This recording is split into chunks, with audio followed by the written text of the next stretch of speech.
जय हिंद आप सभी को। देखिए इस वीडियो में देखेंगे एमपी पुलिस 2023 में 1 सितंबर के सभी शिफ्टों में जो भी आपके क्वेश्चंस पूछे गए हैं उन सभी क्वेश्चनों को यहाँ पे कवर करेंगे। और ये क्वेश्चंस काफ़ी इम्पोर्टेंट हो जाते हैं उनके लिए जिनका भी अभी एग्ज़ाम बचा हुआ है आने वाले शिफ्टों पे। तो वीडियो को बड़े ध्यान से देखना है क्योंकि इसमें 1 सितंबर के अलावा आपका 31 अगस्त का भी जो भी क्वेश्चंस पूछे गए हैं उनको भी हमने यहाँ पे लिया है। पहले क्वेश्चन से देखेंगे कि देवी सती का हार कहाँ गिरा था। इम्पोर्टेंट क्वेश्चन है। आज 1 सितंबर को आया हुआ कि मैहर में देवी सती का हार गिरा था। एक्चुअल में घटना क्या थी कि माँ शारदा का मंदिर जो मध्य प्रदेश के सतना जिले के अंदर मैहर में है, पहाड़ों पर बसा एक अद्भुत अपनी महिमा के कारण दूर दूर तक प्रसिद्ध है। और इस पहाड़ को त्रिकूट पर्वत के नाम से जाना जाता है। और माता सती ने जब खुद को भस्मीभूत किया था तो उनकी देह लेकर महादेव तीनों लोकों में घूमे थे। और जहाँ पे माता सती का हार गिरा था उसका नाम पड़ा है उस जगह का मैहर, यानी मैं धन हार। ठीक है। नेक्स्ट है नेपाल का राष्ट्रीय ध्वज का मूल रंग क्या है। तो नेपाल का जो त्रिकोण आकार का राष्ट्रीय ध्वज है उसका मूल कलर है गहरा लाल, याद रखना है। इस ध्वज के किनारे नीले रंग के किनारे हैं और जो शांति का प्रतीक है। ध्वज के बीच भाग में गहरे लाल रंग है जो नेपाल का राष्ट्रीय रंग है। नेपाल का राष्ट्रीय पुष्प गुरांस भी लाल रंग का ही है। ठीक है। नेक्स्ट क्वेश्चन है कि होम रूल लीग की स्थापना किसके द्वारा की गई। तो होम रूल लीग जो है ना इसकी स्थापना एनी बेसेंट के द्वारा की गई है। होम रूल लीग जो है ना एनी बेसेंट ने इसकी स्थापना की और 28 अप्रैल 1916 को मद्रास में हुई थी। और पूरे भारत में 200 से अधिक शाखाएं इसकी खोली गई। ठीक है।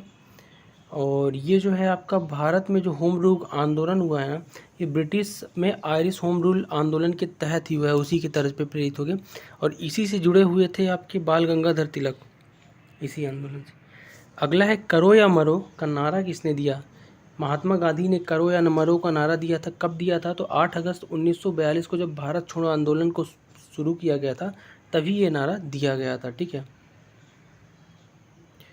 नेक्स्ट IMF और विश्व बैंक के मुख्यालय कहाँ है। तो IMF बोले तो इंटरनेशनल मॉनेटरी फंड और विश्व बैंक, ये दोनों के मुख्यालय वाशिंगटन DC में है अमेरिका के अंदर। तो आपको याद रखना है। ठीक है। और ये लोन प्रोवाइड कराते हैं ज़्यादातर। नेक्स्ट क्वेश्चन है कि मध्य प्रदेश में 10वीं सदी की गुफा कहाँ स्थित है। तो एक क्वेश्चन था जिसके 4 ऑप्शन थे, पचमढ़ी, होशंगाबाद, बांधवगढ़, सांची। और इसको आप करेक्ट कर लेना कि 10वीं सदी की इसमें से गुफा कौन सी थी। ठीक है। नेक्स्ट है उद्योग संवर्धन और आंतरिक व्यापार विभाग जिसको DPIIT की स्थापना कब की गई। तो 1995 में उद्योग संवर्धन और आंतरिक व्यापार विभाग की स्थापना की गई थी। और ये वाणिज्य एवं उद्योग मंत्रालय के तहत केंद्र सरकार का एक विभाग है। ठीक है। तो याद रखना है आपको। और इसी का 2019 में नाम बदल दिया गया है। नाम बदल के क्या कर दिया गया है, DPIIT। ठीक है। नेक्स्ट है DPIIT का P का क्या अर्थ है। यही जो अपन ने ऊपर क्वेश्चन देखा, तो department for promotion of industries and internal trade, ये पूरा है तो प्रमोशन मतलब P हो जाएगा इसमें से। ठीक है। अगला है रमन मैग्सेसे पुरस्कार किन ट्रस्टियों द्वारा दिया जाता है। यानी रमन मैग्सेसे पुरस्कार के ट्रस्टी कौन है। तो रॉक फेलर ब्रदर्स फंड के ट्रस्टी जो है ना ये रमन मैग्सेसे पुरस्कार की राशि वगैरह दिया जाता है इनके द्वारा पुरस्कार। और इस पुरस्कार की बात करूँ 1957 में इसकी स्थापना हुई है। ये एक वार्षिक पुरस्कार है जो फिलीपीन के पूर्व राष्ट्रपति रमन मैग्सेसे की सरकार में ईमानदार लोगों की साहसी कार्य के लिए दिया जाता है। भारत की बात करूं तो रवीश कुमार जो NDTV में पहले पत्रकार थे उन्हें रमन मैग्सेसे मिल चुका है। नेक्स्ट है भारत के मुख्य न्यायाधीश की नियुक्ति कौन करता है। तो राष्ट्रपति के द्वारा भारत के मुख्य न्यायाधीश की नियुक्ति और शपथ दिलाई जाती है। ठीक है। तो आपको याद रखना है। और ये जो मुख्य न्यायाधीश हैं 65 वर्ष तक अपने आयु में पद पे रख सकते हैं। नेक्स्ट है बुलंद दरवाज़ा कहाँ है। तो फतेहपुर सीकरी में जो है ना बुलंद दरवाज़ा है। और 1575 में अकबर ने इसका क्या कराया था, निर्माण कराया था। अकबर जो है गुजरात पर अपनी विजय के उपलक्ष्य में बुलंद दरवाज़ा बनवाया था। नेक्स्ट है चौरागढ़ किले पर अंग्रेज़ों ने कब कब्जा किया। तो चौरागढ़ पे सन 1816 ईस्वी में अंग्रेज़ों ने कब्जा कर लिया। चौरागढ़ है कहाँ। तो ये किला मध्य प्रदेश के नरसिंहपुर के निकट है। ठीक। गौड़ शासक संग्राम शाह ने इस किले को 15वीं शताब्दी में बनवाया था। और चौरागढ़ के किले को जब अंग्रेज़ों ने मराठा पेशवों से छीना था तो इससे डर से कि मराठा पेशवा इस पर कब्जा न कर ले तोप से इस किले को ध्वस्त भी कर दिया था। किस नदी का कुल बेसिन क्षेत्रफल 11,65,000 वर्ग किलोमीटर है। तो सिंधु नदी जो है ना, इसका बेसिन जो है ना, यानी अफवाह क्षेत्र 11,65,000 वर्ग किलोमीटर है। तो ये जो है दुनिया की सबसे बड़ी नदी घाटियों में से एक है, आपको याद रखना है। नेक्स्ट है 2011 की जनगणना के अनुसार भारतीय राज्य की जनसंख्या दूसरे स्थान पर है।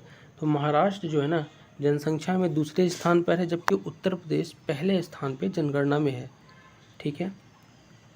नेक्स्ट है बुकथा किस भारतीय राज्य का क्षेत्रीय संगीत है। तो बुकथा आंध्र प्रदेश का क्षेत्रीय संगीत है और अत्यधिक नाटकीय रूप का संगीत है, ये लोक कथा वगैरह इसमें होती है। ठीक है।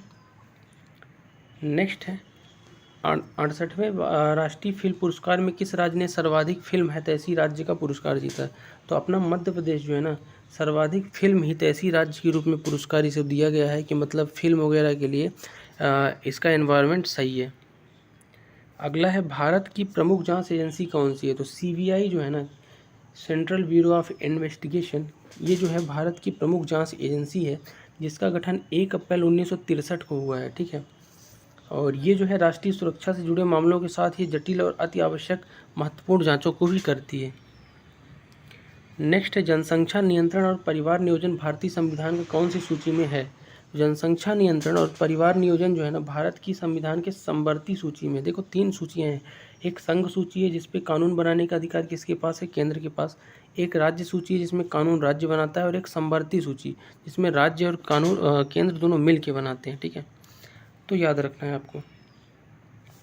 कौन सा ग्रह सूर्य के सबसे निकट है। तो सबसे सौरमंडल में सबसे पहला ग्रह कौन सा होता है, बुध होता है। बुध, शुक्र, पृथ्वी, मंगल, बृहस्पति, शनि, अरुण, वरुण, प्लूटो है ना। प्लूटो तो अब है नहीं।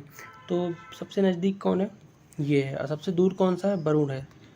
याद रखना है आपको। अनावृत बीजी में नई पत्ती बनती है तो फुटाव कहाँ से होगा। अनावृत बीजी जिसमें आपका क्या रहता है, अनावृत मतलब जिसमें जो बीज होते हैं ना, वो किसी खोल के अंदर नहीं होते, बाहर ही होते हैं, जिनको जिम्नोस्पर्म आई थिंक बोलते हैं। ठीक है। तो अनावृत बीजी पौधों में होता क्या है कि फूलों में बीज जो है फूलों में नहीं पनपते हैं, फलों के बंद होने की बजाय ये बाहर लटके रहते हैं। ठीक है ना, इसीलिए इसको अनावृत बीजी कहते हैं। अगला है पत्तियों की सतह पर पाए जाने वाले छोटे छोटे छिद्रों को क्या कहते हैं। तो स्टोमेटा या रंध्र बोलते हैं, हिंदी में रंध्र, इंग्लिश में स्टोमेटा। पत्ती की सतह पर छोटे छोटे जो रंध्र पाए जाते हैं, छिद्र। अगला है कौन सा अंग श्वसन तंत्र का भाग नहीं। तो यकृत ऑप्शन में रहा होगा, लीवर, ये स्वतंत्र तंत्र में नहीं आता। सोडियम धातु से कौन सी धातु उसमें रखा जाता है। तो केरोसिन यानी मिट्टी के तेल में रखा जाता है, ये क्वेश्चन था। कौन सी मधुमक्खी शहद बनाती है, ये क्वेश्चन इंपॉर्टेंट था कि जो कमेरी मधुमक्खी है ना, ये शहद बनाती है। ठीक है, शहद के उत्पादन में अच्छा इसका योगदान है कमेरी मक्खी का। नाइट हुड की उपाधि किसे दी गई थी। तो नाइट हुड की उपाधि रविन्द्रनाथ टैगोर या रविन्द्रनाथ ठाकुर को दी गई थी। और साहित्य के नोबेल पुरस्कार विजेता 2 साल बाद 1915 में इसे नाइट हुड की उपाधि दी गई थी। लेकिन 13 अप्रैल को जलियांवाला बाग हत्याकांड जो हुआ था 1919 में, तब इन्होंने 31 मई को अपनी ये उपाधि लौटा दी थी इससे नाराज होकर। ब्रह्मपुत्र नदी में तिब्बत में क्या कहलाती है। तो ब्रह्मपुत्र जो नदी है ना, तिब्बत में जब जा जाती है तो वहाँ तंगसो नाम से जानते हैं इसको, तंगफो। ठीक है, तिब्बत में। ब्रह्मपुत्र नदी की बात करूँ तो ये अरुणाचल प्रदेश के रास्ते तिब्बत से होकर भारत में आती है और बंगाल की खाड़ी से मिलने से पहले असम और बांग्लादेश में होकर बहती है। नेक्स्ट है ADB यानी एशियाई विकास बैंक का मुख्यालय कहाँ है। तो ADB जो एशियाई विकास बैंक है, इसका मुख्यालय है मनीला, फिलीपींस में। और ये अत्यधिक गरीबी को मिटाने के अपने प्रयासों को ये रखता है, जहाँ गरीबी है जिस देश में वहाँ लोन वगैरह भी देता है। अगला है भारत की जनगणना 2011 के अनुसार किस राज्य की साक्षरता दर सर्वाधिक है। सबसे ज़्यादा लिटरेट जो राज्य है ना, केरल सबसे ज़्यादा साक्षर है। 2011 के अनुसार 94% यहाँ की साक्षरता है, जो सबसे ज़्यादा है। सबसे कम कहाँ की है, तो बिहार की सबसे कम है। ठीक है। और भारत की औसत जो है 72.98 साक्षरता दर है, तो ये भी आपको याद रखना है। ठीक। अगला है खाद्य एवं कृषि संगठन, जिसको आप फूड एंड और एग्रीकल्चर ऑर्गेनाइजेशन बोलते हैं, इसका मुख्यालय कहाँ है। तो रोम, इटली में है। ठीक है, नहीं, ये इटली में है। और विश्व खाद्य कार्यक्रम का मुख्यालय रोम, इटली में है। तो दोनों में कंफ्यूज नहीं होना। नेक्स्ट है 2011 की जनगणना के अनुसार भारत की किस राज्य की साक्षरता दर कम है। बिहार मैंने बताई दी है, सबसे कम साक्षरता दर है। ठीक है, 61.8% के आसपास। नेक्स्ट है चीन के अलावा नेपाल किस देश के साथ सीमा साझा करता है? तो नेपाल जो है चीन के अलावा भारत से भी सीमा साझा करता है, और भारत से 3 तरफ से, उत्तर से चीन के तिब्बत में करता है और बाकी भारत से करता है, ठीक है।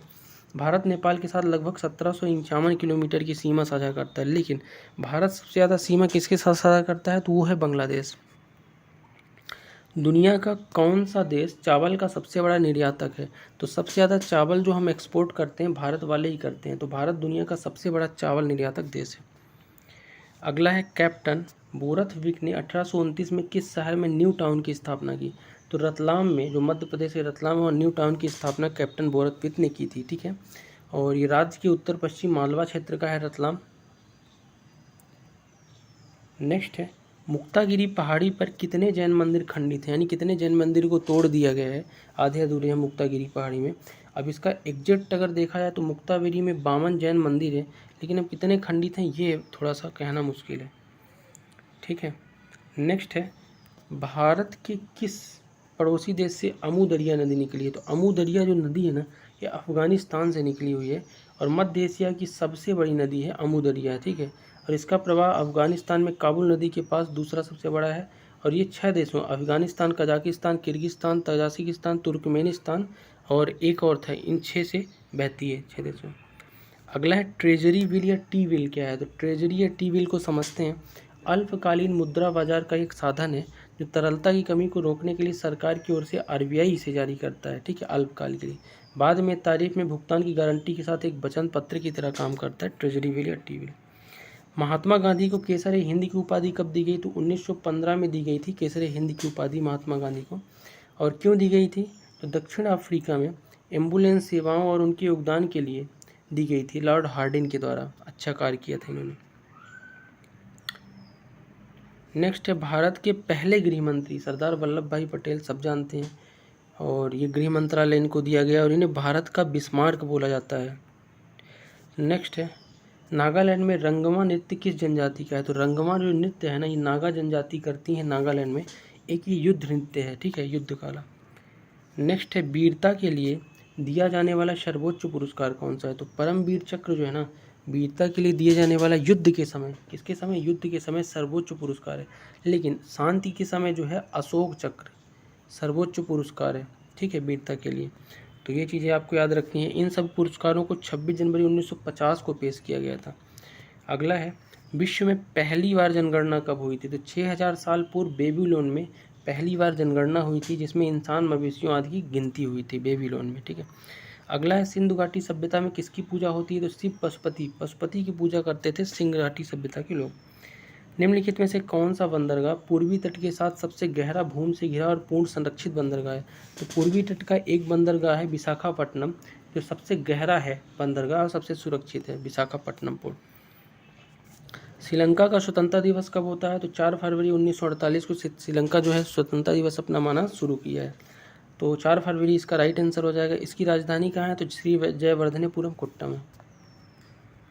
भारत श्रीलंका के साथ पाक जलडमरू वो करता है, ठीक है, जल सीमा बनाता है। विश्व जनसंख्या दिवस कब मनाते हैं? तो 11 जुलाई को हर साल विश्व जनसंख्या दिवस मनाया जाता है, ठीक है।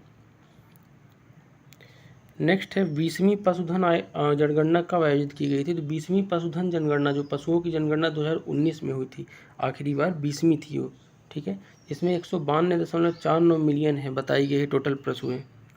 अगला है कि जर्मनी का एकीकरण के जनक कौन है? तो बिस्मार्क जो है ना, ये जर्मनी के एकीकरण के जनक हैं, जबकि भारत का बिस्मार्क एकीकरण के लिए सरदार वल्लभ भाई पटेल को भारत का बिस्मार्क बोला जाता है, क्योंकि उन्होंने भी एकता के लिए और सभी राज्यों के विलय के लिए, रियासतों के विलय के लिए कार्य किया था। तो ये सभी क्वेश्चन थे 1 सितंबर के और 31 अगस्त को पूछे गए। तो आई होप आपको क्वेश्चंस अच्छे लगे होंगे। मिलते हैं नेक्स्ट वीडियो में, तब तक के लिए।